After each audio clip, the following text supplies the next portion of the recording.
This episode of the podcast is brought to you by Rock and Roll Denim, Bill Fick Ford, the WCRA, and Resistol. Guys, another year has ticked by, challenging year, but there was somebody you could rely on if you needed a new Super Duty pickup, and that was Bill Fick Ford. Once again, the #1 Super Duty dealer in the entire country. You guys have seen what's going on in the car business, in the truck business. You're seeing trucks being sold for thousands above MSRP. Well, if you go to Bill Fick Ford, it doesn't matter where you are at in the continental U.S. He will take care of you. He will stand by the product, and he will not take advantage of you. Guys, Bill Fick Ford is the only place you can go in 2022 for a no-bull discount. Bill Fick Ford.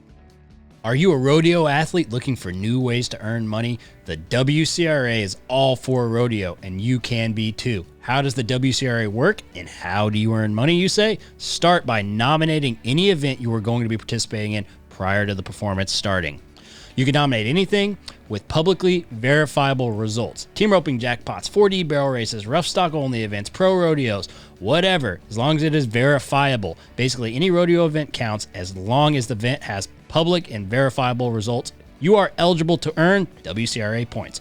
Right now, you can qualify and nominate for the Days of 47 Rodeo, where there is a guaranteed $562,000 payout with no entry fees. That's right, no entry fees. Nominations are open until June 26th.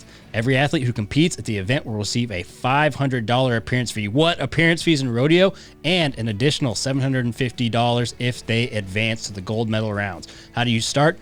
Go to the App Store or Google Play, download the WCRA app on your mobile device. If you already have an account, hit nominate. If not, hit register and create your account. It could not be easier, people. Select your discipline and the date of your ride or run. Verify you're nominating the current segment. Confirm your payment. Now it's time to compete and earn points. The WCRA team will track your results, and points will be awarded if and when you place and earn. Nominate today and visit us at WCRArodeo.com or on the WCRA Rodeo app for more event information. What sets Resistol apart is the legacy of the cowboys who wear the brand. These traditions are passed down from fathers to sons, from heroes to future champions. Since 1927, Resistol has been handcrafting the finest American-made cowboy hats. Generation after generation, we live it every day.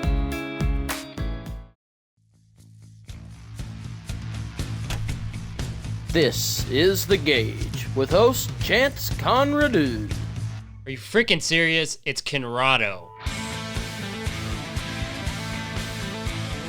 This is The Gauge, and I am Chance Conrado. On this episode of a very important podcast, we have got Western Justice again, but specifically Jeff Speaks, who is a lobbyist in D.C. who works with Western Justice to try to fight on behalf of the equine industry. To say it's an important topic, well, that's an understatement, and you really need to listen to this one from start to finish. There's a lot of really important stuff. Yeah, it's critical, actually, that you listen to it and absorb it and actually do something. Yeah, it's a dangerous time we're living in for the Western industry and the whole agricultural world. So check it out. Great. Well, I'm glad you guys are here.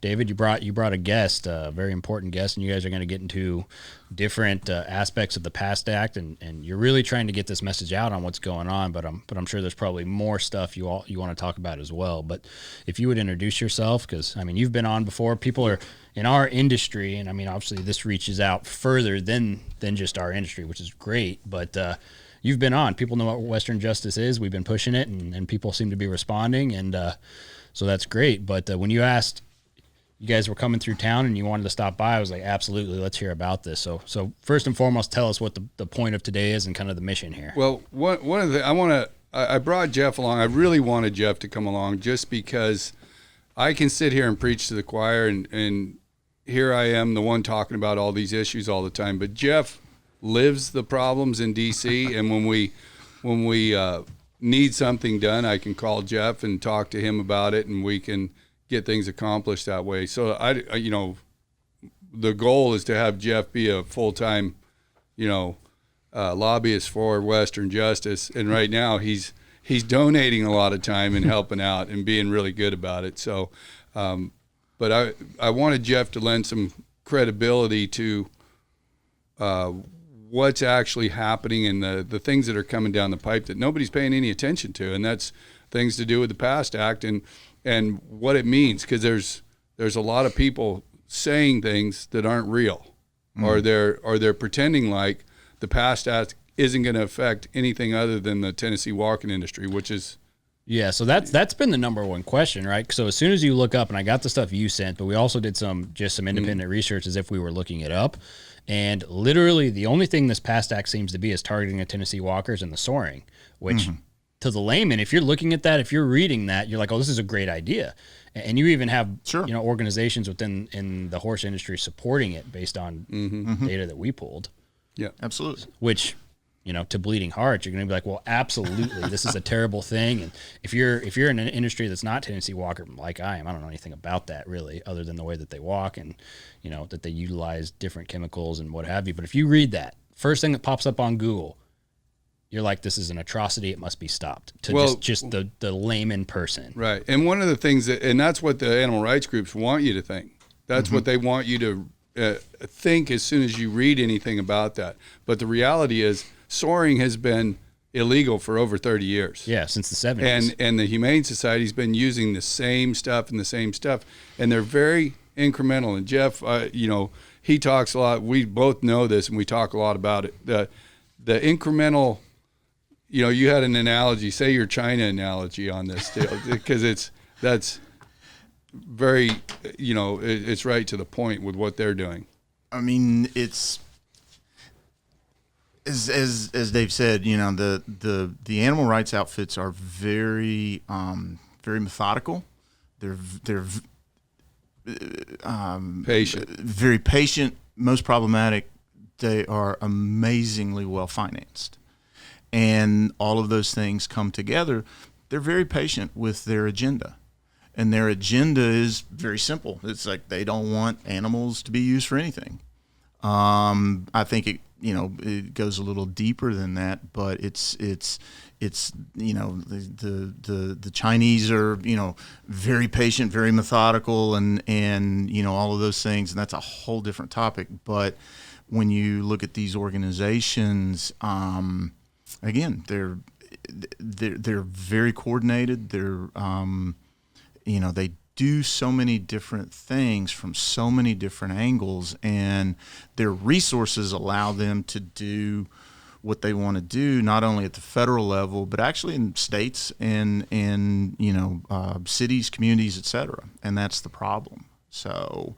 But I guess I should introduce myself. Please do, yeah. Not that wasn't fantastic. And I agree on the Chinese thing. It's like, how do you beat somebody who will plan out, 3 generations ahead of you? No, they it's the proverbial death by 1,000 cuts, and they have no problem with that because part of it is, the animal rights outfits. I mean, it's a business. It's an advocacy outfit, but it's also a business because the Humane Society of the United States last year was $350 million. That's a lot of money, and that becomes again, you can't raise money to defeat these crises unless you have a crisis. You have to just go from A to B to C, and you just go down the line. As soon as they eliminate one target, they go to the next. So, but my name's Jeff Speaks, and I'm a lobbyist. Worked in D.C. for a long time. I worked for Congressman Hal Rogers from Kentucky for about 10 years and have been lobbying for 12, 14 years. I'm a small shop of one, but I started into the animal portion of legislation about 12 years ago when one of my existing clients, his daughter rode Tennessee walking horses, and he got me involved with what was going on from both the agency side as well as the animal rights side. And about 12 years ago, there was a bill that came up. It was called the PAST Act. And basically the intent of the PAST Act was to quote, stop soaring, and we're going to, make things better within the Tennessee walking horse world and all that. Well, the way they decided the best way to do that was just eliminate the industry. And that's what the PAST Act does. It eliminates the equipment and the performance aspects of the Tennessee walking horse. And part of that was based off of, we're going to eliminate soaring. And as Dave said, soaring's been illegal for a long, long time. We have no problems. We being the Tennessee walking horse industry, we have no problems with trying to get rid of those people who would cheat, who would do the things that they're not supposed to do. But contrary to the Humane Society and other organizations, our industry, the Tennessee walking horse, is the most inspected horse in the world. Yeah, Period. And what people don't realize is a Tennessee walker, if you go to a show, and you can picture this in the cow horse world or any other world, team roping, whatever it is. But at a Tennessee walking horse show, you might stand in line for 6 hours to get your horse inspected by a USDA veterinarian before you can go show. And then you have to come back and get inspected afterwards. Mm-hmm. So you can imagine what that would do to a horse show that's just pumping horses, through different runs through. It would ruin every horse show out there. And that's what people don't understand. And one of the things I wanted Jeff to kind of go to is, and lend some credibility is there's a lot of people out there that say that the PAST Act is only about, in the Horse Protection Act, which the PAST Act falls under for the rulemaking. In the Horse Protection Act, how many times? 4 times it says it? All of this revolves around, as Dave said, all of it revolves around the Horse Protection Act. Because the PAST Act itself is relatively short. Mm-hmm. Most bills are. And the problem with that is it allows APHIS, the Animal and Plant Health Inspection Service, that has oversight authority under the Horse Protection Act for its enforcement. It allows them to do rulemaking. It allows them to create regulations and rules, and there's quite a few pages of that.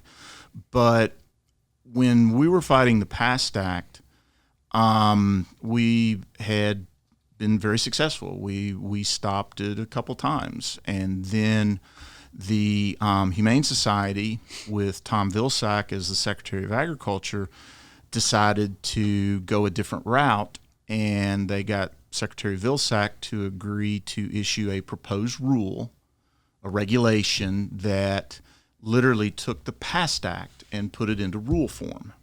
So they decided they were going to legislate by regulation because we had beat them in Congress. And when the proposed rule came out, USDA stipulated 4 or 5 times in the proposed rule, the Horse Protection Act applies to all breeds of horses, period. Folks in the equine industry that have unfortunately supported the Humane Society in this effort ignore that. And so when that came out, the thoroughbred industry in particular, they freaked out. And they went to USDA and said, you've got to exempt us. You said it didn't apply to you. Well, we need exempted anyway. And we got, the best way to put it is we got lucky. The proposed rule. Tell them how it applies to the thoroughbred world. Well, that's going to be the interesting part for people. Again, the Horse Protection Act, by USDA statement, applies to all breeds. And as you look at the PAST Act and the bill language, I've always been a believer that the PAST Act was the ultimate objective was thoroughbreds, in my mind. That's where the money's at, and that's what these outfits want. In the proposed rule, they had a definition of soaring, what it is that soaring means. A definition that they kind of came to their own conclusion. Well, one of the words included in that definition was the word injection. Tennessee walking horses are not injected. every racehorse is injected before Along every with race. every Western performance Yeah. horse. Sure. Yeah, of every kind. And so if everything applies to all breeds, I mean, last year, one of the chief veterinary medical officers for the United States Department of Agriculture, in a training session with our inspectors and with other folks involved in the inspection world connected to Tennessee walking horses, actually started pushing the idea that riding a horse is probably going to lead to that horse being sore, And could be considered an act of soaring. and therefore a violation of the Horse Protection Act. Right. Riding a horse, getting on a horse and riding it, created soaring, or was a condition of soaring. Now, we fought back, and I think a couple of folks with a lot more common sense within APHIS decided that was kind of stupid. But it's that type of thought process that you're dealing with. But isn't that the thought process in Washington with everything? I mean, you see the exact same verbiages and word tracks and kind of cloak and dagger verbiage in these things, like with the anti-gun lobbyists is a prime example. They will throw in a lot of these words that have a lot more weight than the layman person maybe realizes, and then that transitions into catastrophic, events that occur later down the road. I would give anything that's slightly off topic. I would give anything if Congress would actually do what it's supposed to do and make law. The federal agencies, if there's an issue with government that I think people, when you sit back and talk about, oh, I don't like that or I don't like this, they're really talking about the regulatory state, the regulations. And I would give anything if Congress would actually make the laws. Because right now, the federal agencies, I don't care which agency, government-wide, they have the mindset that Congress is actually a hindrance. They are the makers of the law. And I very strongly disagree with that. And the Constitution disagrees with that because Constitution disagrees with almost every modern argument you get from a specific political group. absolutely. It's according to those people, it might as well be used in that restroom you just got out of. I mean, you write as you said, the PAST Act's a short bill. It's 10, 11 pages. Most bills are in that, format. But those short bills will allow for the generation of hundreds of pages of regulations. Yeah, and that's where I also talked about on the last one, where my job starts when the rulemaking starts too. Oh, yeah. It gets our jobs get busier and busier as the rulemaking process, because then you have unelected bureaucrats who are going to be they're making the rules for this. Well, I mean, and again, slightly off topic with horses, but as we were talking earlier, I worked for a long time with coal industry in Appalachia, and the bulk of the eastern U.S.'s coal production was eliminated in the Obama administration by one bug in one small section of stream in West Virginia. The U.S. EPA took that one bug. They found one bug that couldn't exist in a certain level of it's basically electricity and water. It's called conductivity. And they found one bug that couldn't exist, and they started applying that standard to the water discharges connected to the coal industry. Now, the level they wanted the coal companies to have was actually better than the drinking water at EPA's headquarters. But that wasn't the point. They don't that care wasn't about the oh bug. God, no. That was just the one thing that they could find. And the worst part of it was you had about 50,000 jobs eliminated during the Obama administration in central Appalachia. And actually heard one person refer to those 50,000 people as, quote, acceptable casualties in the war to save the environment. Sounds a lot like deplorable. Yeah. Slightly. But there was not one new law. There was not one new regulation. There was nothing that was used that was new per se. What the agencies use now is what's called guidance. And they'll say, Chance, if you want a permit, sure. we'll let you have it if you do X, Y, and Z. Now, if you don't do X, Y, and Z, that's fine. That's your choice, but we're not going to give you a permit. But guidance is just like it sounds. The problem with it is you can't sue on it.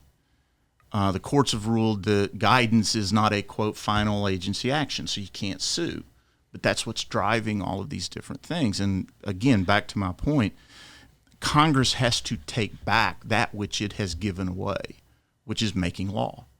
And so when how do you do that? So let's just change the tune for just a really short amount of time, because I think what you're saying is really important. My head keeps going to one place, which is, and it's kind of a broad stroke thing, right? But when you look at government, what you find is you find the proactive and the reactive. And the side that you gentlemen find yourself on, and we do who believe that way, it seems like they've been in a constant state of reactive behavior, never proactive. And it just seems like the specific people who are pushing the certain legislature and just the whole way that the modern government's working have been so proactive. It's how do we get back to homeostasis with this? How is it possible to get back to Congress making laws when the congressmen just go in there to occupy a seat so that they can get wealthy off of trading and other things that used to be conspiracy that is no longer conspiracy? I mean, it would be, it would be great to have, members of Congress, and there are a lot of really, really good members of Congress who are actual legitimate legislators. They go there to try and do those types of things. Unfortunately, there's also a lot of members of Congress, both sides, that it's a bipartisan issue. Absolutely. Lunacy is a bipartisan, thing. And they're there for the entertainment value, as I put it. I mean, they're not legislators. Most of the people, a significant number of the legislators, of the members of Congress that people will see on TV on any given night, regardless of the station, Fox, CNBC, CNN, whatever. Yeah, if they're working for ratings, they're doing the same thing. Most of those folks, not all, but a lot of those are literally the most ineffective members of Congress you could imagine. They couldn't pass a bill if their life depended on it, because that's not what they're there for. And we've moved away from that. Our system, we're not set up for the extremes. The Constitution was developed out of a compromise, a set of compromises. That's how all of it is supposed to work. And one of these days, hopefully, we'll get that way. I've talked to a lot of members of Congress about, I would give anything if every bill that's drafted, that there's one little clause at the very end that says, agency, if there are any regulations that are developed as a result of this legislation, you will send it back to the Congress for us to review and make sure it's okay before you publish it. No big deal. If it's a good rule.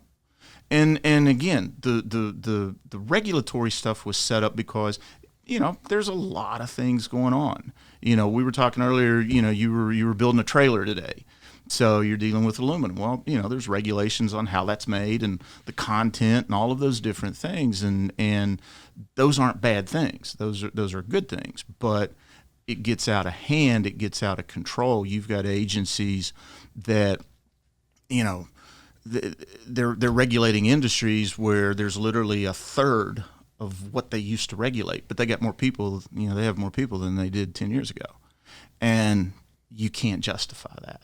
But it's the regulatory aspects that have to be brought under. And again, the furthest that the PAST Act got to becoming law was in the regulation framework. And as I said, the walking horse industry actually got very lucky because the regulation had been set up and done as a, quote, final rule. That means it's getting ready to be published. It's law. And it was supposed to have been done about a week before President Trump was inaugurated in 2016. And it didn't happen. And then all of a sudden, the day before, it didn't happen. And the day he's inaugurated, it wasn't published. Don't know how, don't know why.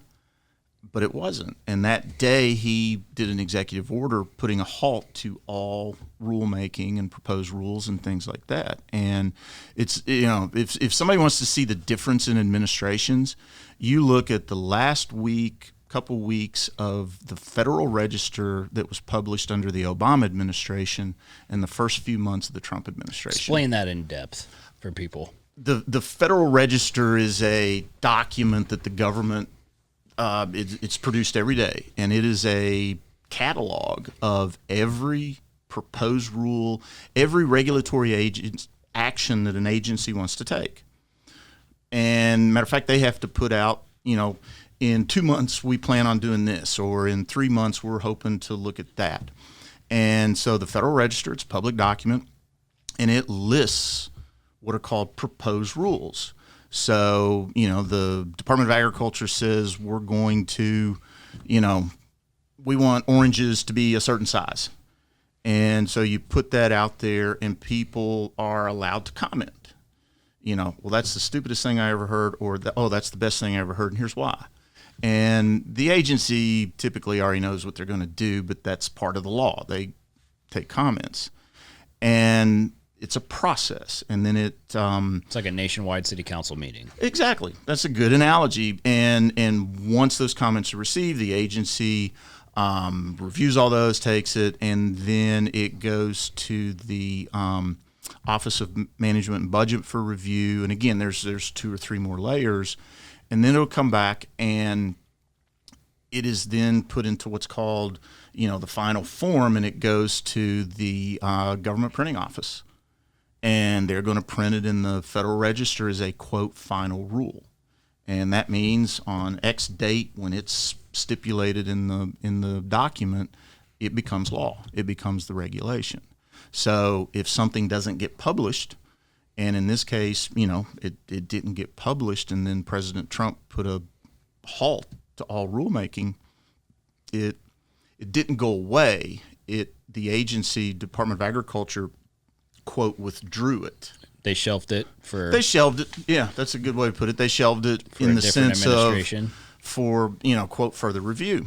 And within a few months after the Biden administration came in, they pulled it off the shelf and brought it back out. So that's a whole other aspect that, I fully expect a proposed rule just like 2016 to come out at some point, because the animal rights folks, they have no problems getting their agenda put into place through rulemaking, through legislation, through whatever. They're looking for the effect. They don't care about the cause. They don't care how it gets done. It's a fundraising thing. I mean, and all in my opinion, because again, the PASS Act. Think of it this way. One of the, as I mentioned earlier, the Tennessee Walking Horse is the most inspected horse in the world. And our inspection process is today almost 100% subjective, meaning that I'll inspect a horse and Dave will inspect a horse, and we might come up with different thought processes of, well, this horse is sore. Dave might say, no, it's not. No, that horse is fine. And we've got lots of documented evidence about that a horse can be termed sore this week, next week it's fine. Or this week it was fine, and next week it's determined to be sore. And under almost 100% subjective inspections, our compliance rate, our industry's compliance rate with the Horse Protection Act is in the mid to upper 90 percentile. This year, right now, it's running about 96, 97%. Last year it was 98, 99%. And that's under subjective. Right. So objectively, it's 100% clean bill, essentially. What we have always advocated for when we started fighting the PASS Act was our industry wants to get rid of the people that are cheating and doing the bad things too. Absolutely. No problem. Because that's, the rules should be consistent. If I'm doing a horse show in Kentucky, I want to have the same rules, the same things that I've had in Tennessee or I've had in Mississippi. But we've asked for objective inspections, science-based objective inspections. Now, all of these agencies today talk about, oh, we've got to follow the science. We've got to do this. We've got to listen to the science. Except in this case, And others. And others. little hypocrite. Oh no, there's plenty of others. Yeah, science seems to change on the hour. Little hypocritical in some respects, but that's what we've asked for. We did some analysis in one of the shows. The government inspectors disagreed with themselves 23% of the time on whether a horse was sore or not. Mm-hmm. They disagreed with themselves 50% of the time on the cause. Now, you tell me a regulated industry that can survive or accept that much variation. If somebody that's coming out to check the safety of a refinery, and a quarter of the time, 25% of the time, the inspectors can't even agree whether something's safe or not. You can't. That's asinine, and that's what we've been dealing with. But back to, that type of setting, those inspections are part non-government. We have a full regimen of non-government inspectors that the law incentivizes the show managers to have inspectors. And then you've got the government inspectors. But the non-government folks are trained and certified. So the PAST Act wants to turn everything over to the government. I mean, they want to eliminate the ability to perform. But what would remain would go to the government. But they make the contention that every horse is sore. Every horse is sore. Well, the government says 98% of our horses aren't. But you want to turn everything over to the government? And they're saying there's not that big of a problem. So again, it's the contradictions that go with all of this. And I'm still convinced that the target for the PAST Act was far greater, was far wider than just the walking horse. The PAST Act is just it's a start. The Tennessee walking, what they did was they divided and conquered already. Sure. The animal rights groups have already divided the horse industry with something that's been already illegal for over 30 years. Again, and they've divided us and got the Thoroughbreds on board, the AQHA, all the different groups are on board. The AAEP, the American Association of Equine Practitioners, on board with the PAST Act. Why would the leadership of the equine practitioners want to actively support legislation that would eliminate a significant portion of the revenue of their membership? Don't you think it's a lack of understanding about what's actually going on? Absolutely. Because generally that's what's happening when somebody's signing their own death warrant. They're not doing it because they want to. Well, they're doing it because they have a lack of understanding, hence why you guys are here. But that seems to happen a lot. And one thing you know this better than anybody, when you get into these organizations that are ran generally, like the AQHA, it seems grand. They've got a good website, but there's not as many people there as you would think. Mm-hmm. And so you have a lack of depth on this side of the aisle, if you call it that, where you've got too much depth on the other side, which means you have a bulk of people who can dedicate less time and less resources to defeat people who have less resources to begin with and hardly any time. I think that's a big part of it, but also, and again, I know there are good people involved in all of these organizations and involved in all of these things. But that being said, I also believe that there's a huge amount of self-interest, obviously, that comes into play, so that, as Dave mentioned, one of the leading proponents of the PAST Act is the American Horse Council. Yeah. Now, part of that is they felt like we were evil and all of these other things. They refuse to understand and or acknowledge, in my opinion, the impacts that the PAST Act will have on their membership. Explain to people who may not know, because there's going to be rodeo people who don't know who the American Horse Council is. Who are they? American Horse Council is the organization that's supposed to be doing. I mean, if the American Horse Council would do their job, there'd be no need for Western Justice. I mean, I would be able to go do something else to make a living. The problem with American Horse Council is they are run by a group that will run and hide. They've made deals with the devil, which is the animal rights groups, on several different occasions. Tennessee Walkers is one of them. It's the prime example of that whole analogy of taking, pushing all the other sheep out in front of you when you're a sheep so that you're the last one the wolf eats, and hopefully he's full by the time he's done with the other ones. Sure. And that's what's gone on with the Tennessee Walkers. And when you take an organization and throw it under the bus that's within your industry, you're in trouble. I mean, they're coming for you next. And everybody's starting to see that. I got the Thoroughbred world coming my way now, asking me, how do we get involved? Whether it's overtly or covertly, however, we want to be involved, because they saw what's going on out in California with our Western Sports Industry Coalition and all that. And they called me and asked me to, help them out and be a part of it, because they know they're on the way to being targeted, and they're on the way to being going out. So they're having a little bit of a come to Jesus right now to say, hey, we want some help. And they've got a new rule coming out July 1st. Who's they? The Thoroughbred world does. Mm-hmm. But this whole situation with the Thoroughbreds right now is going to bleed over into the quarter horse world. And if it does, I mean, because it specifically targets racing. Yeah. And the drugs and all that stuff, drug use on the tracks is what they're saying it's about. But the reality is, you can't, in the barns, you can't have a needle unless you're a veterinarian. You cannot have a needle in the barn. So you can't give a horse Banamine or something when it's having a hard time, or you can't give them anything. And if you do, you're adios.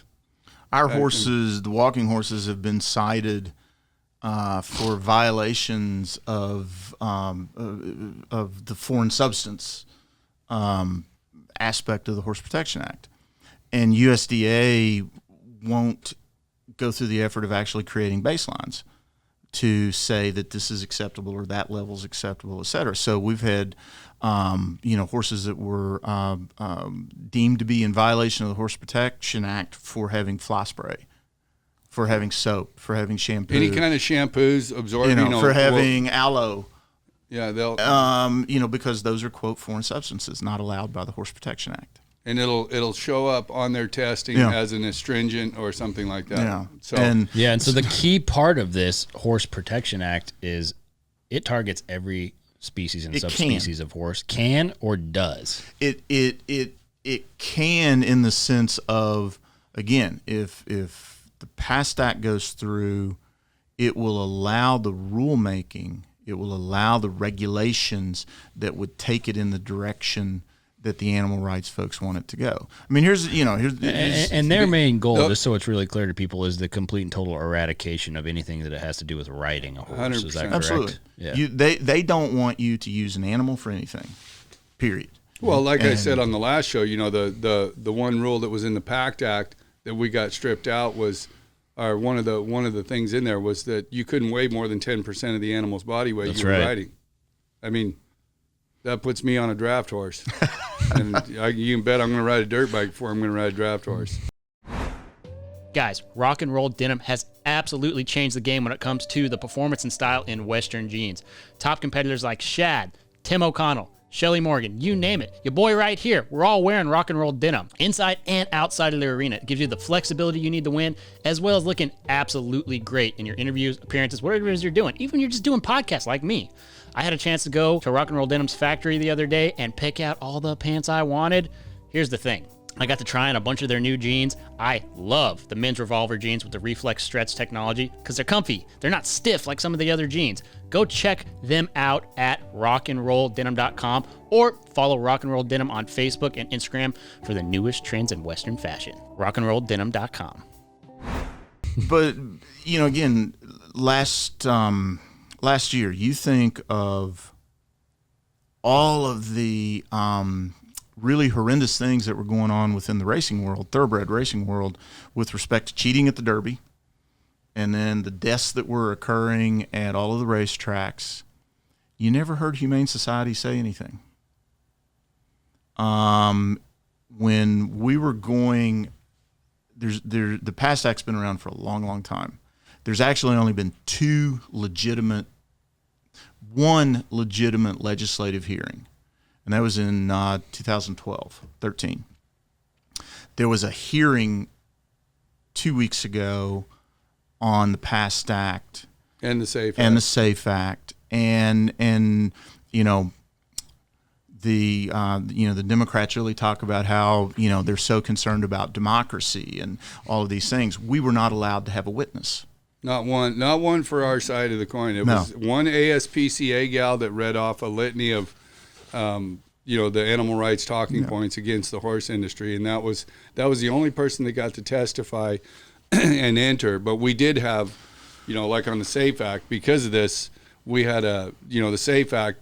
We go down a different road here than the PAST Act, but the SAFE Act will stop all slaughter-bound horses from going across the borders. Some people like that. A lot of people understand why that's a bad thing. We've had discussions about this in the past.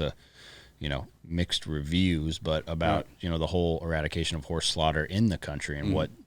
How it's actually terrible for the industry, depending on what your viewpoints are. Well, and horse welfare. It's not just the industry itself; it's horse welfare. Yep. And because when something's not worth anything, then people don't take care of it. Just look at an old 80s Chevy sitting out in the yard. It's not getting taken care of when you got a 65 Chevy sitting in the garage and being taken care of, kind of a deal, because it's worth something. Yep. But the thing that we did do and we got done with the SAFE Act was we had Kathy McMorris Rogers, who's a congresswoman from Eastern Washington. She actually entered into the congressional record a 5-page letter by the National Tribal Horse Coalition, because a lot of people in the industry have no idea that the tribes have a bigger problem than even the BLM does with feral horses. Yeah. And I mean, the Navajos, it goes up and down, but they could be up to 100,000 horses out there. Muscular Apache's got 30,000. The Yakima's got 20,000. And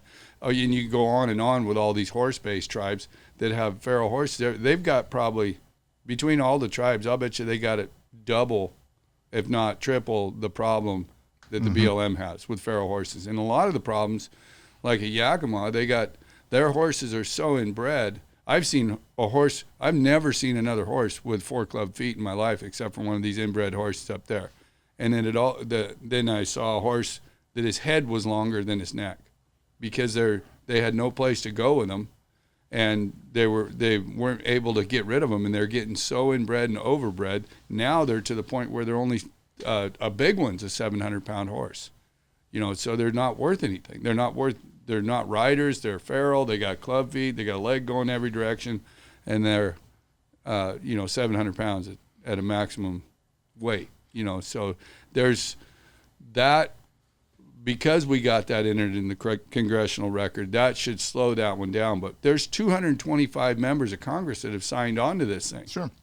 And that scares me, because during the Trump administration, the PACT Act, the Prevent All Cruelty and Torture to Animals, that one was very scary, and that's one of the ones that had the. Yeah, what was some of the dangerous verbiage that was in that act? Well, that was the one that had you couldn't weigh more than 10% of the animal's body weight. Yeah, so there was a lot of stuff in there, but one of the things that really worries me about this thing having 225 co-sponsors on it right now, the SAFE Act, is that the way they did it with the PACT Act, they were able to run that thing through, and not just on voice votes. And they got it up to the president's desk, boom, just like that. And it was Laura Trump. I mean, Laura Trump was behind it, and that was a problem. I mean, she was our biggest problem. But one of the things I also want to get to is, people, there are just as many Republicans, and Jeff can talk about this too, because he studies all the numbers on what fundraisers are going to, whose fundraisers are going to, and he's the one that got me the numbers on. And I misquoted this on the last show when I told you it was $2.5 million that they spent over COVID, the 2 years of COVID. The top 20 animal rights groups spent $7.5 million over COVID, lobbying outside of their own lobbyists, that they are their own people, internal people that they send around. So there was $7.5 million there, and Jeff's the one that came up with all those numbers, and he got that for me. But the people don't realize how many Republicans and how many. I mean, it's it's a bipartisan deal. Matt Gaetz, everybody loves Matt Gaetz, but I look at him like, you remember, I don't know if you're old enough, the old Kibbles and Bits commercials where the little Jack Russell that was always jumping over the bulldog, running after him, and he was his little buddy. But that's what I look at Matt Gaetz like he was to Donald Trump, because he's like this little Jack Russell running his mouth constantly, and he is one of the biggest animal rights pushers. One of the worst things for agriculture, our animal agriculture and the horse industry out there. And Vern Buchanan, another one from Florida, and we there's quite a few. Yeah, Ed Whitfield, who's not there anymore. He had to resign and basically in disgrace because of the things that were exposed. His wife was making $250,000 working for the Humane Society. I can't exactly remember what she was making, but Mr. Whitfield was he was the original sponsor of the PAST Act. But at the same time, his wife was one of the main lobbyists, paid lobbyists for the Humane Society. Yeah, a slight conflict, and there was some problems. I'm trying to play by the rules, and I'm fighting a congressional office who's the member of Congress's spouse is a lobbyist for my opposition. His office was setting up meetings for her. Mm-hmm. And it creates a lot of credibility. There's a huge number of people that signed on to the PAST Act originally when it first came out because Mr. Whitfield was a very respected member. He was senior member on Energy and Commerce Committee and he did a lot of good things. And they signed on to be a co-sponsor of the PAST Act simply just to curry favor with him, or as a lot of members told me, it's like, yeah, I signed on just so he'd leave me alone. And that kind of set the stage for, people getting onto things. Each member of Congress, is going to be, fairly well versed on the things that are important to their district. And then maybe a few other general areas. But once you get out of that, again, when I was working with the coal industry, I kept trying to tell a lot of the coal executives, it's like there's 435 members of the House of Representatives. There's maybe 100 members of Congress that have a good understanding of the industry, the impacts, what it benefits, the things that it does. That means there's 335 that don't. And that's what you have to deal with. And the same with, with agriculture and with all of the things related to animal agriculture and the industries that are a part of that. Once, the country has, both electorally and then I think even just, a lot of different other issues. You have the West Coast and the Northeast and a bunch of big cities versus everybody else. Mm-hmm. That's how it's broken down. But what really disappoints me with a lot of Republicans in particular who have signed on as co-sponsors for the PAST Act or any other legislation that is supportive of animal rights organizations is the vast majority of those organizations take those legislative victories, take the fact that, some really good Republican is helping them, and they go raise money and turn around and use that money to fund elections for Democrats.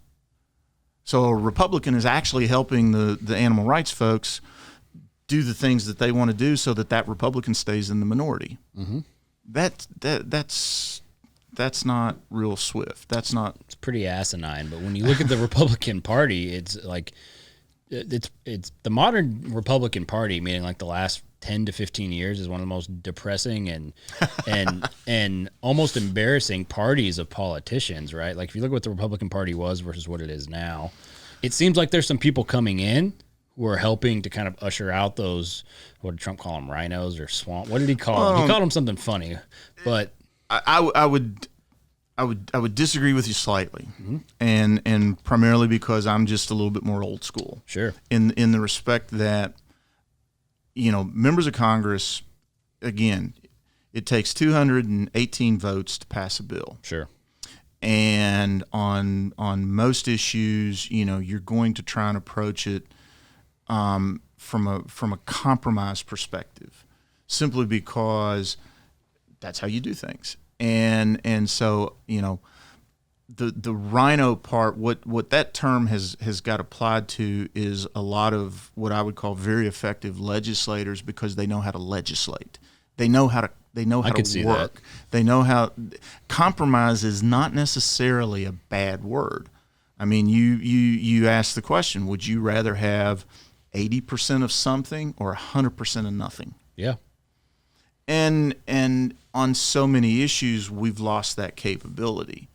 And it's both sides. I mean, I can see that. Speaker Pelosi has a very similar set of issues and problems that John Boehner and Paul Ryan had. They've got a certain number of members, that if they can't placate them, they have to go to the Republicans and say, we've got to pass this. We need 20 votes. Sure, no problem. Here's what we want. Yeah, she has another problem, though. Is I've noticed where she stands, there's not a good place for her oxygen tank. The speaker is very resilient, and she's a lot tougher and smarter than people give her credit for to have survived what she has survived. I mean, me personally, I've always wanted to meet her because I always wanted to ask her this question. Every member of Congress, but particularly the speaker, they use this statement: we're doing this because the American people want us to do it. And I've always wanted to ask her for her definition of the American people, because there are literally no people that I know that would be supportive of what she and others, are trying to do or would want to do. And so, like I said, I always wanted to ask her that question, but it still comes down to, regardless of who's in charge, you have to govern, and that's the problem right now. Is there's a vacuum when it comes to governing. There's a vacuum, and we have created a situation where the extremes are in charge, and our system's not set up for the extremes. So the American people are pushing back on the extremes, and slightly, again, But the bigger issue, I think, and this is, again, you could do a lot of different shows on this, until, like, I'm a believer in competitive congressional districts, because that's how you have debate. That's how you have a member of Congress or a senator, well, not a senator, but a member of Congress who is, going to be, a little more agile, if you will. More assertive, maybe. Well, more assertive, but I think is more engaged in again, the middle of the road in the respects of something that'll work versus something that won't. I mean, there's several members of Congress, again, both sides, that they could care less about governing. They want the whole thing to fall apart. I mean, there's a couple of them in there who couldn't spell the word govern. Very true. And there's quite a few that I'd love to go to their districts just to see some of the people that would elect these folks. But like I said, I'm a little bit more of a believer in, compromise is not a bad thing, and that most people want government to work. And that's where he and I differ on the. Yeah. He'll go talk to Wayne Pacelli in the Humane Society. I want to choke him. So well, we're in the spot where right now negotiating is not an answer for going against these animal rights groups, and that's why this our organization, Western Justice, is being built, and we need to be really strong, is because we need to be able to go in with a full force of a bigger, broader organization than what they have. You can't negotiate from weakness. No. And I think the biggest thing that whether it's the PAST Act or the SAFE Act or any of these legislative activities from the animal rights folks, I think what so many people within the animal agriculture world either don't want to look at or don't want to acknowledge or really don't want to think about is the sheer amount of resources that these folks have Well, and that's to enact their agenda. That's one of the, and this is an inherent and systemic issue in the agriculture / Western / whatever you want to call it world. Is it's very difficult to get large amounts of funding for anything. Sure. Well, and the big thing there too for me is that you have all these organizations out there. There's Farm Bureau, there's Public Lands Council, there's NCBA, there's RCAF, there's all these different groups within the cattle world, you know, and I try to stay out of all of their fray because they've got so much so much friction going on between them. But you have all these groups, and a lot of times they're great groups. So a lot of them do a lot of good in different directions. Mm-hmm. But the problem is, for one, they don't work together.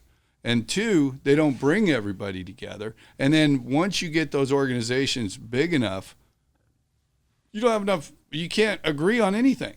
They can't agree on anything to get pushed. I mean, very few things, or they can't agree on an aggressive approach or an approach that would actually get something accomplished. And that's what the difference between what we're doing and what all the other organizations are doing. We're trying to bring everybody together, but say, hey, listen, we're going to take a tough road.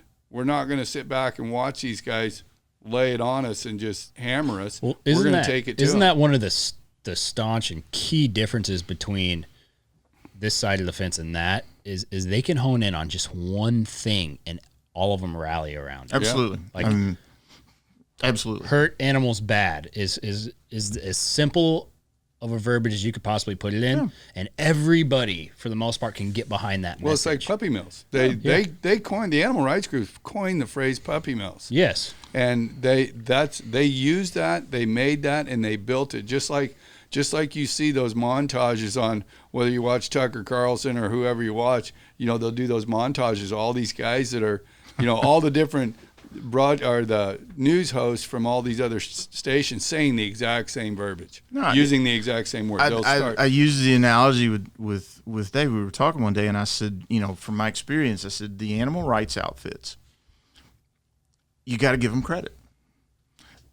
There's a number of them, and they run the gamut, you know, from radical to even more radical. But the animal rights outfits, they're singing the same song from the same hymn book. They might have a different tune, but it's the same song. We don't even have a hymn book. No. And so it's difficult to fight. I mean, I'm doing a call tomorrow with American Farm Bureau. And my request of American Farm Bureau is to become engaged in a far more aggressive way. That the American Farm Bureau and then the state farm bureaus are probably as an effective a lobbying organization as there is in D.C., in my opinion. American Farm Bureau especially. And my point to them is going to be if you don't become proactive on some of these things, the agenda of the animal rights groups is do away with farms because we're going to do away with animals being used for anything. If you do away with farms, what do you need a farm bureau for? I mean, it's self-interest, it's self-protection. Same thing. If you do away with equine, you know, riding equine and equine sports, what do you need a PRCA for? What do you need an AQHA for? What do you need an NCHA for? You don't. Right. But none of these organizations even consider these things. Well, like, they do. I don't want to. You know, they all understand what they've all got people within their ranks that understand what's going on. AQHA, I think, is in very capable hands now. Okay. And the reason I'm going to say that is, for one, I like Carl Stressman a lot. I think Carl's a brilliant guy. I think he's a straight shooter and is going to do really well for the AQHA. But one of the things, and if you go look at all the mantra of the anti-rodeo stuff out there, and we just did a big research project on that. And if you go look at everything they say, all these groups say, they're saying that rodeo has no regulations at the federal level. So they're trying to get these, you know, they have to go to the state levels to try to get them and down to the city level, because we stopped them at the state level. We stopped them at the federal level. Then we stopped them at the state level, and now they're down to the cities trying to get them banned. And they've banned it all over. I mean, they've banned it in several countries so they can add to their list. I mean, Bolivia, weird countries. Finland. Just to fill in numbers. Yeah. So they're doing that, but one of the mantras that they have is that they can't get something done at the federal level. There's no federal regulation of rodeo. You know why? Because of people like Cindy Schonholtz, who used to work at the PRCA, Carl Stressman when he was there, did all these rules, and they self-regulated. And they held those rules, and they made penalties for people. They created the no jerk down rule in the calf roping. They did all of this stuff to say, hey, look, we're doing this, and we're taking care of it. And most rules, PRCA rules for rodeos, are more stringent than any state law or any city law that they've passed. For the sake of appeasement. Yeah. So, or to police their own. And that's the point I'm trying to make. Rodeo has policed their own. That's why they don't have federal laws coming after them. The horse industry needs to do a lot better job of that. They need to get the American horse. So what you're saying is that they need to follow more like the rodeo industry. Yeah, that they've done a better job. And that's a really good point to make. No, completely, because like we were talking earlier about the objective inspections that we've been begging for. Our non-government inspectors, they're called DQPs, designated qualified persons, was set up under the Horse Protection Act. They are trained and certified by USDA, and we've begged for them to use objective inspections, and we did. We actually finally got USDA to do a test, kind of a pilot type deal last year. They worked with the Walking Horse Trainers Association, and they did a swabbing protocol. So it's 100% objective. And last year they swabbed 1,240 horses, I believe is what it was. And there were 14 that were out of compliance. That's a pretty good rate. Now, some would argue that's 14 too many. Okay, we'll go with that. I mean, again, we want to get. It's always one of the arguments, right? It's always that utopian argument. Sure. That, a lot of people make that argument with capitalism or the way that this country operates. Well, it can be better. It should be better. But it's not better anywhere else in the world, nor has it been in history. So it's great to strive for better. That's how we got electricity and phones and these things and all that stuff. That's great, but yeah, you do the best. There's always a margin. Absolutely. You do the best you can. But again, you tell me. I mean, when a restaurant's inspected and it's got a 98 out of 100 on its inspection record, everybody sits and looks up. Oh, that's a good restaurant. That's where we need to go because it's clean and this, that, and the other. We have a 98% compliance rate. And there's so many variables. Well, that tells you. It's under 100. That's almost 100% subjective. And that tells you the point that makes for everybody listening is that they are coming after the horse industry. It's not about the issue. It's not about the issue. Nothing to do with the issue. And that's the key point on why you guys are pushing this the way you are. Completely, because 100%. Again, I've been convinced since I started in this that there, you always have to look at what's the end game, what's the objective, and spell it out. Tell people exactly what it is. Well, or which we probably already have done. Well, the objective is we don't ride horses. Right. We don't own pets. We don't. I mean, the Humane Society. Wayne Pacell, the mastermind of all this stuff for years. I just don't understand what they expect the streets of the world to look like. Well, here's what he's. They don't live there. Here's what one of his most famous quotes was, and we've pinned it all over the internet for everybody to see, is, "I'm for the eradication of all domestic animals. That's our food animals, our pets, our horses, our whatever." And he says, 1 generation and out, it can all be over.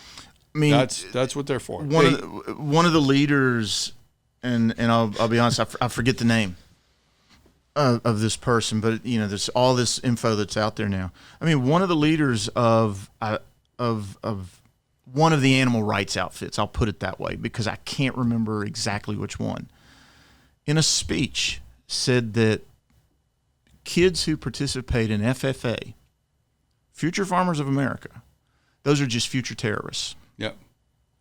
Oh, absolutely. Mass murders, terrorists. There's tons of data to support that. You've got kids being given workbooks by some of these animal rights outfits that say farming's evil.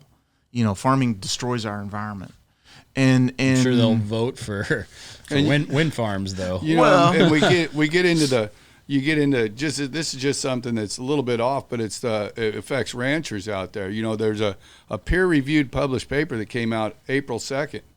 And that April 2nd of this year? Yeah, this year. And the title alone should scare the living hell out of any rancher in the United States. And the title was Livestock Grazing on Western Lands public Western lands exacerbates climate change. Sure. So they're taking that's been something they've been pushing for. Well, decades, I know, but here's the thing. Yeah.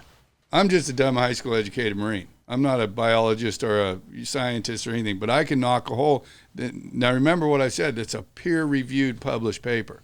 This is science, supposed science.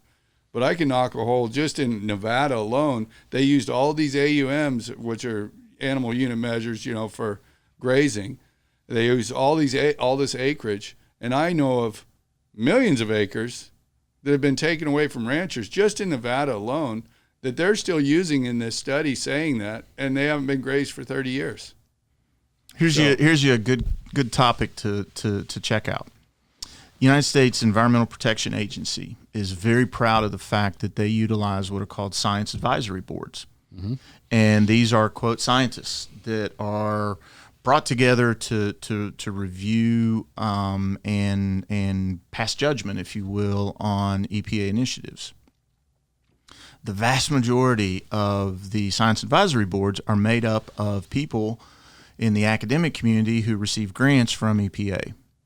Now, do you think I'm going to knock down a policy that someone who gives me money says is good?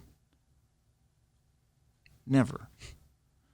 And the reason I bring this up is again, I'll come back to the coal analogy. There was a, quote, science advisory board that was established by EPA to look at the environmental effects of, quote, surface mining. And surface mining, particularly what's called mountaintop removal, which is a method that was used in, Kentucky, West Virginia in particular. There was one person, if I remember correctly, I think there were 20 members. One person was from Kentucky.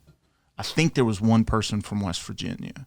The rest of them were, quote, academics, and they were all EPA grant recipients. They had received money from EPA over a long period of time for various things. Not saying that that's bad, but you tell me that's not a conflict of interest? So when President Trump came in, one of the things they did was they reorganized the science advisory boards. And the, quote, scientific community just went nuts. Oh, you're destroying scientific integrity. Oh, you're destroying the ability to have these things reviewed, peer-reviewed, all these things. As soon as you try to add integrity to any of these institutions, they fly off that. Exactly. Just like the rest of academia. Yeah. I mean, there's so many different examples, but it's... Yeah, and there's just something I've been working on for the last 2 years that just got finalized. There was a fire that wasn't caused by a rancher in the mountains of Oregon. It was the USDA Asset Recovery Division of DOJ for USDA sent this rancher a $14.5 million demand letter on this fire. A fire that they could have put out within 5 acres easily. They let it burn, and they have a standing policy of let it burn and control it.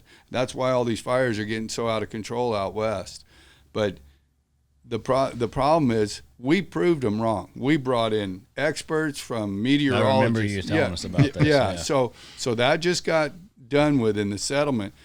The settlement that happened, it just inflames me to no end that this actually happened. But the insurance company, Liberty Mutual, has, instead of fighting what we know, great attorneys says is and attorneys don't say this, but 99% chance in a jury trial, he's going to kick their ass. And the insurance company settled for $6 million, which was the limits of his policy. So it still shows. And then dropped him the next year. No, well, he's gonna. I'm sure they will, but it's not totally done yet. But I mean, the insurance company, what bothers me the most is what should have happened is that attorney for DOJ should have said, "Wow, you guys really proved us wrong. Let's just wipe this out, and you guys walk away, and we'll walk away."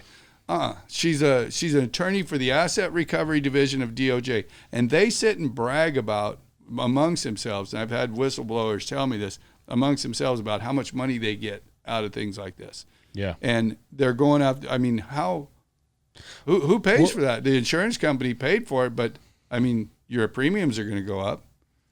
And it's sickening. But they had over $30 million in the environmental advocates probably represent as big a threat to agriculture, farming, all of these different things that are very, very important as the animal rights folks. I mean, every rancher. And they have more funding even probably than the Sierra Club's a $500 million a year law firm. Yeah. That's all it is. The Natural Resource Defense Council. It's $500 million a year law firm. When I was doing coal issues, one of the things they bragged about was they had the resources. They had 2 full-time attorneys assigned to every coal-fired electric generation permit in the country.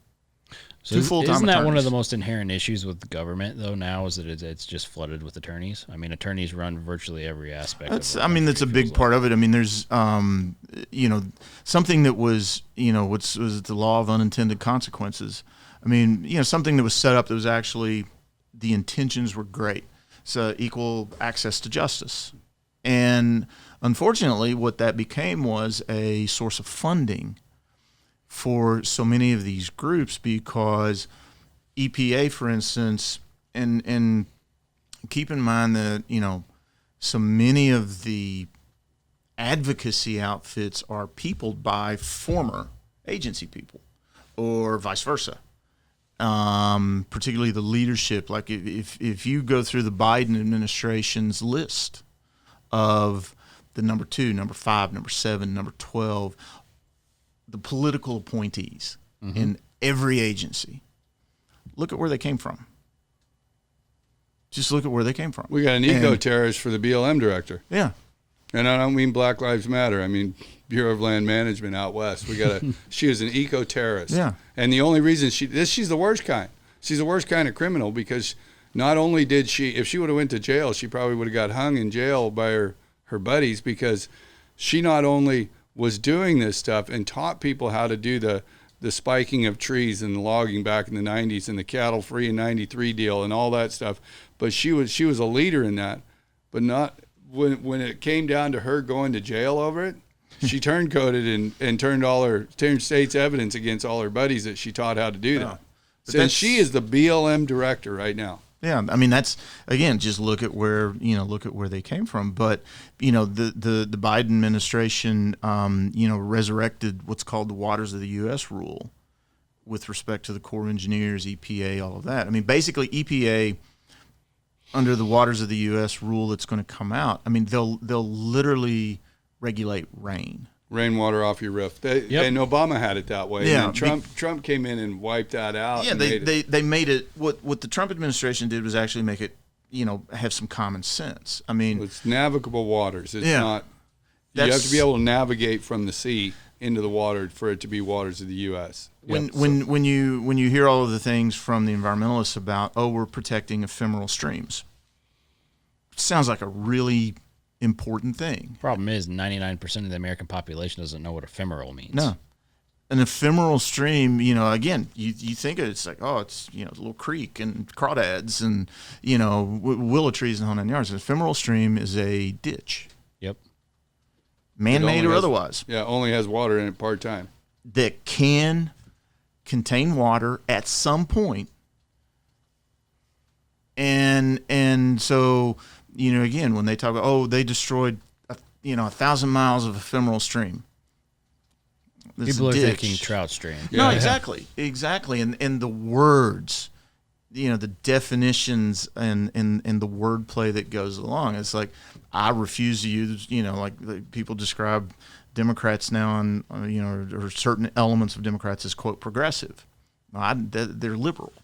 I mean, progressive implies something that is you're moving from bad to good.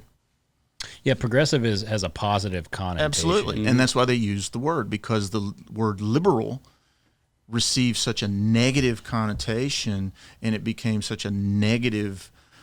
It had such a negative definition. It's like, we got to move away. But it's correct right now. I mean, we're progressing towards recessing.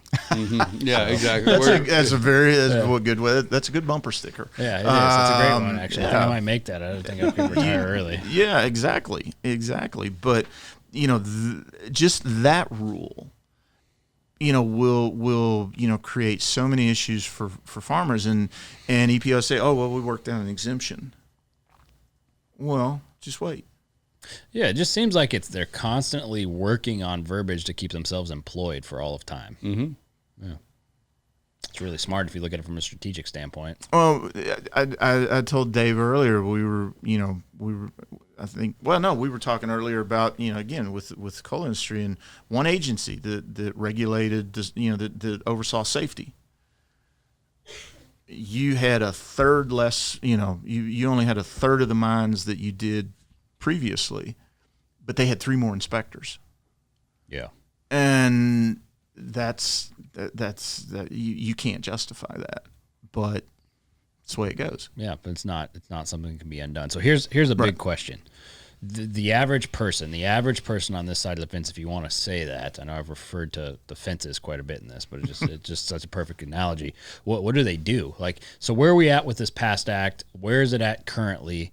What should people expect? It's not even possible for an average person to fight against it at this point. Well, the big thing's going to be, that's one of the reasons I wanted to come on and talk about all this stuff, is because I want the average person, your listeners, to understand all the things that are out there that are trying to affect their way of life, that are going to affect it if we don't all come together and rally up and get something done. And that's what Western Justice is. We're not out there doing Farm Bureau's work. We're trying to bring all those guys or any of these other groups' work. We want to bring everybody together under this umbrella to make sure that our lifestyle is not infringed on, whether it's ranching issues and things like that the cattle industry doesn't deal with, or the Public Lands Council does a pretty good job on some of the stuff, but they're limited there too. So we have a kind of like the tent version where we bring everybody under that tent to push an issue, and that's what we're good at, and that's what we need to be able to. Because if we had, like I said before, there's 300,000 team ropers or more out there that should all be members of this. If we had all of those people involved being members, even the basic membership, there's nothing we couldn't stop in DC. These guys, and like I said also before, it takes a lot of money for them to build a lie, and it takes very little money comparatively to tell the truth. So I don't want people to get overwhelmed by the numbers that they hear about these animal rights groups get. They have to build a lie. Yeah, they have no choice. Yeah, they're building a lie. They're very well organized, they're very professional, they're very, again, amazingly well financed, and they're playing the game, and they're playing it very, very well. I mean, again, I'll come back to the Republican aspect. When you have members of Congress or senators advocating, they come from agriculture states. They come from Idaho, places where animal agriculture is huge. It's so significant, and they brag about how supportive they are and how important it is to their state. But they're leading the charge for a humane society piece of legislation and not getting any pushback from their constituents because nobody knows. Nobody knows. Yeah, their constituents don't know. Or it's we don't want this animal to be harmed. Senator, I understand that absolutely. What about the impacts that come after that? What about all of a sudden now, 5 years down the road, you've had some rulemaking come along, and because of some of the little provisions within the past act, APHIS is able to take, and all of a sudden they're inspecting barns. And, no, they can't do that at state. No, you read the bill, and the bill opens up rulemaking and allows things to happen that USDA has a very, very simple answer on so many of these types of things. If you don't like it, sue us. And the HISA rule, going back to that, because I didn't finish on that one, with this Horse Racing Integrity Act and the new HISA rule that's what they call it. All thoroughbreds have to be registered. The people that handle them have to be registered as of July 2nd, or they can't race. They can't go to a racetrack. And there's barns in the thoroughbred world that have 300 horses in them. One trainer's got 300 horses. So I've been hearing stories about them having to go get online, have 4 or 5 people, take one shed row and make sure they register every horse. Because if they get to the track somewhere with a horse, they can't race it if it's not registered. The other thing is the needles in the barn. That's all I talked about earlier. But if they have an infraction in that ruling, it says they can go to their place of their home and inspect everything at their home or confiscate horses from their home. So this is done. This is scary. Sure. Yeah, this is scary. This is already done. Texas has fought it. The Texas horse racing, they flipped them the bird and said we're fighting it in court. And the Texas, I think it was the Texas HBPA, which is a Horsemen's Benevolent whatever. It's a thoroughbred group. But they explain this one more time, really clear for people to hear, because you just said this is done as of July 1st. Everything you just said. But it is done. This is done. The law was passed. Yeah, the law was signed into law, and they did the regulations, and they put everything into place, and it had times that this will take effect on this date. Yeah, say it one more time. I don't mean to be just really clear what the new regulation for thoroughbred horse racing is. Everything you just said. There's a lot to it. Yeah. Okay. So make it real simple. So the real simple part is every horse has to be registered by July 2nd to be able to race. In this ruling, you cannot, if you are and every person that handles that horse at the racetrack has to be registered too.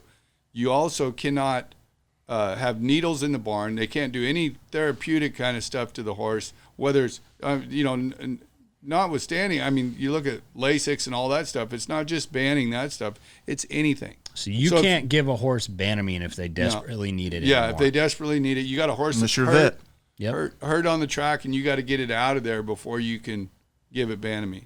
And then if you violate those rules, they can come straight to your place of business or your house or whatever, and they can confiscate horses. They can inspect you there. So in theory, they could show up at your house and take a $5 million racehorse from you, and it's just gone. Yeah. And that stuff, they're trying to work all this stuff right into our world. The Humane Society came up with I'll call this brilliant. They started advocating in so many places, and again, they use very simplistic in the sense of, people get it, they understand it. And they started really emphasizing and pushing these, quote, animal rescue laws within particularly communities, states, etc. And what it basically means is, rescuing an animal is very subjective. If you don't want somebody, to do, they shouldn't be, riding that horse. That horse needs rescued. And in a lot of places, these, quote, animal welfare groups have been given the ability to go in and, quote, rescue. So I've got a really interesting part that the ASPCA on the past are the SAFE Act. The ASPCA, one of their big taglines now is that they have a peer-reviewed paper, and I don't know how they got a peer-reviewed paper of this, but a peer-reviewed paper that shows that there's 2.3 million homes that will adopt horses out there. And their number for the slaughter-bound horses going across the borders is 23,000. Okay, that's how many's on average right now. So they're saying they have 100 years worth of people to adopt horses. So why do they need this law? If they got that, why do they need it? It's total bullshit is what it is. They're not, that's the best way I can say it. Absolutely. The ASPCA is promoting total BS where they are saying this and trying to get a law passed and saying they're going to rescue all these horses. And I talked to Tom Persicino, who's been a friend of mine for years. He was with the AQHA through all of those years that I did all that work on the horse slaughter issue. And he goes, he's now left the AQHA and is making a nice salary over at ASPCA. Well, a guy from within that's like a general from the United States going and working for Russia, getting a job and going and working as a general in Russia. So to me, that's the way I feel. I couldn't agree more. So he's over there, Comrade. and I called him and I'm like, Tom, what are you going to do about the tribal horse? Well, what do you mean? I go, well, what are you going to do about all these 200,000 tribal horses they can't get rid of when you guys shut down the border? And he's like, well, can you give me names so I can call people and talk to them about it? I said, no, the last person that did that was Bill Richardson and Robert Redford back in 2013. They went and serenaded the president of the Navajo Nation and got him to go against horse slaughter back then. And he's got the biggest problem of anybody, on this reservation. And then as soon as they said they told him they were gonna help him get rid of horses, adopt horses, and get PZP and get birth control in them and help them out. As soon as the whole thing got washed under the rug, Bill Richardson and Robert Redford left.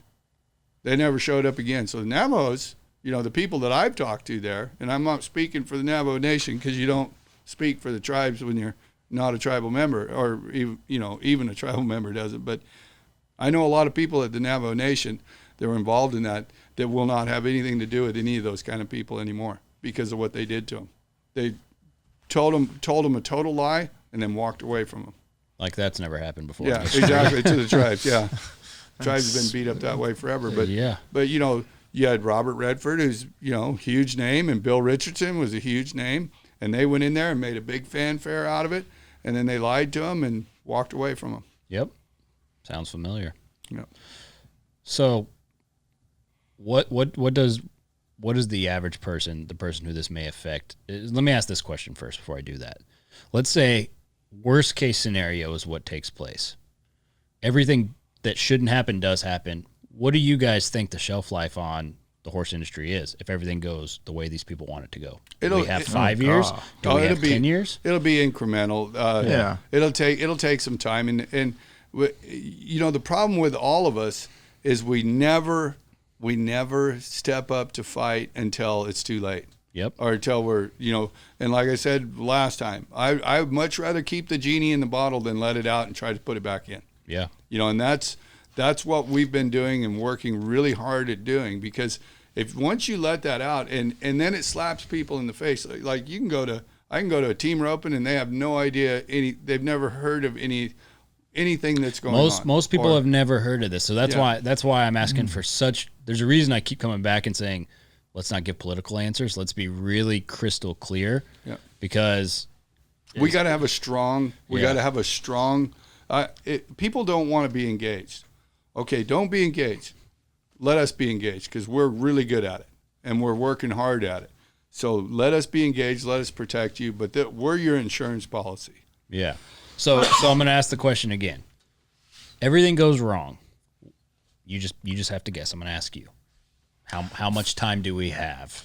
I mean, for the Tennessee walking horse specifically, if the PAST Act goes through, again, the way we've looked at it, it eliminates 90%, 90% of the performance classes.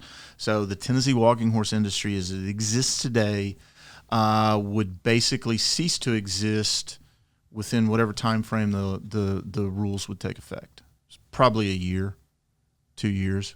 Yeah. So maybe if these people had their way, maybe a decade and the whole horse industry's out and that's done. At a max. Yeah. Because again, you start looking at things related to, again, my belief of the target of, for instance, the thoroughbreds. Well, all of a sudden, if people are faced with, pretty significant. Well, if they get rid of thoroughbreds, quarter horses would be a breeze. Yeah. Oh, God, yeah. I mean, anything would. Yep. I mean, I think part of, again, I'm not a conspiracy theorist. I've just always tried to figure out what's the end game. There were so many other vested interests with respect to thoroughbreds, insofar as the casinos, the gambling, that aspect of it that was completely separate from the agriculture part. But what's a way to go after them? And so you look at that, you look at dressage, you look at Arabians. I mean, there's so many. The PAST Act eliminates, quote, the pad and action device. that they utilize for the performance.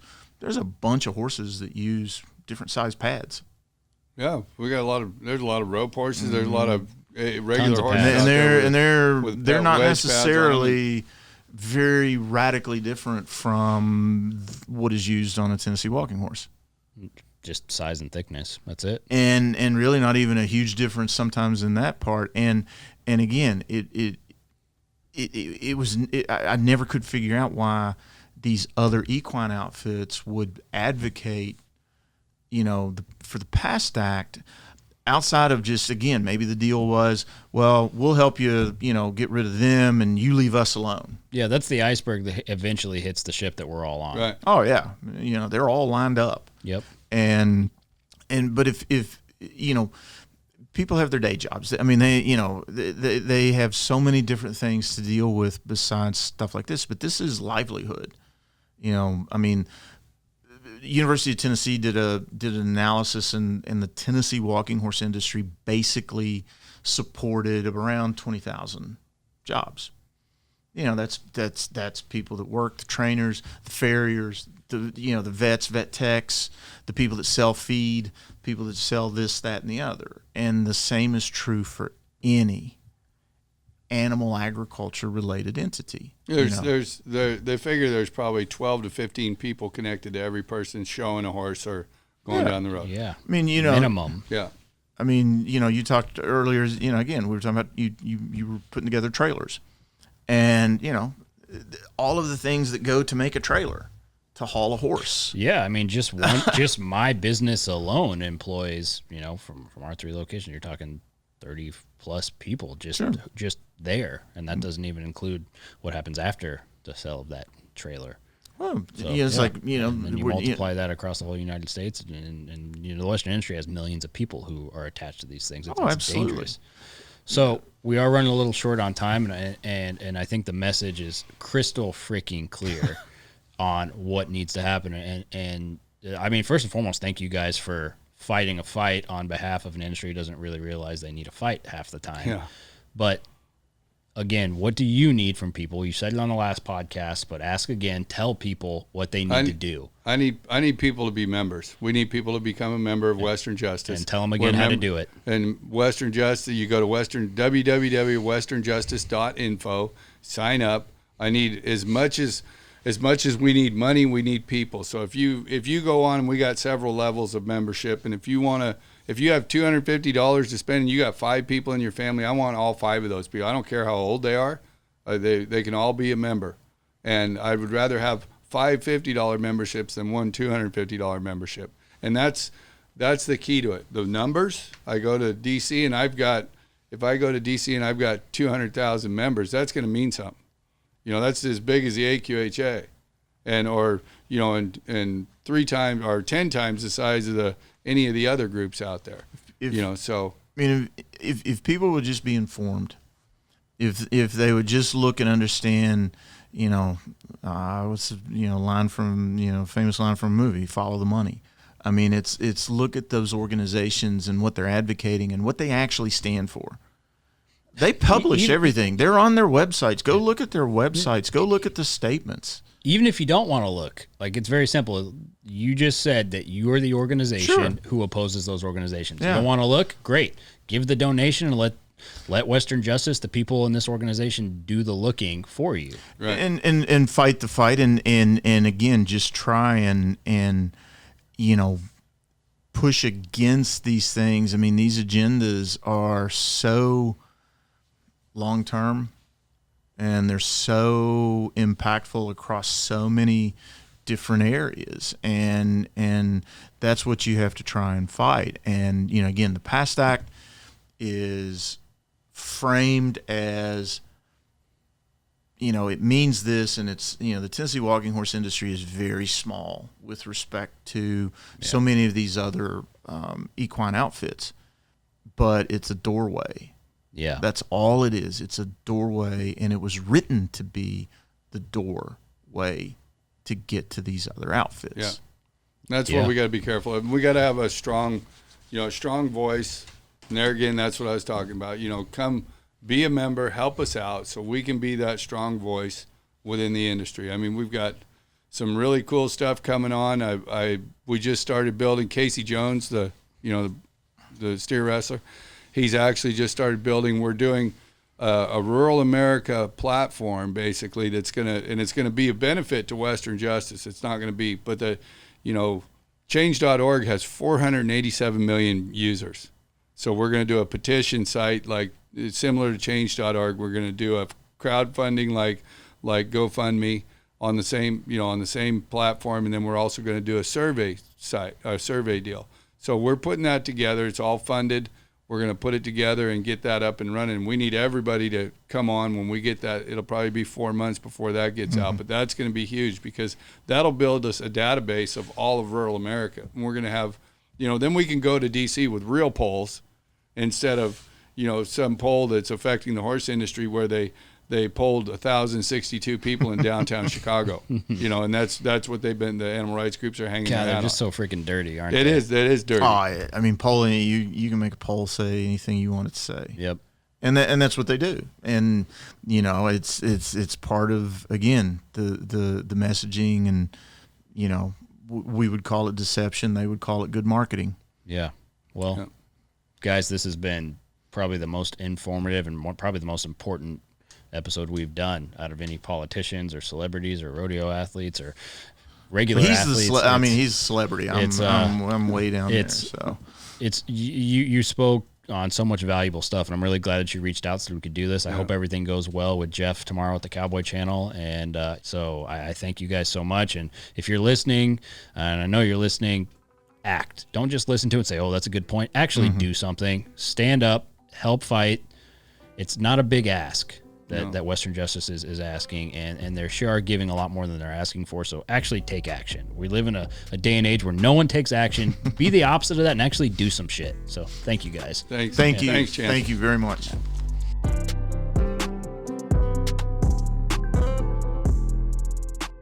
This has been The Gauge, hosted by me, Chance Conrado, produced and edited by our guy Ty Yeager. Shout out to the executive producers Dustin Pointer and Cody Denton. Marketing and content produced by Riley Chone. Make sure to rate and review this podcast, as well as follow The Gauge on Twitter, Instagram, and Facebook. And make sure to subscribe to The Gauge wherever you get your podcasts. We'll see you guys next time.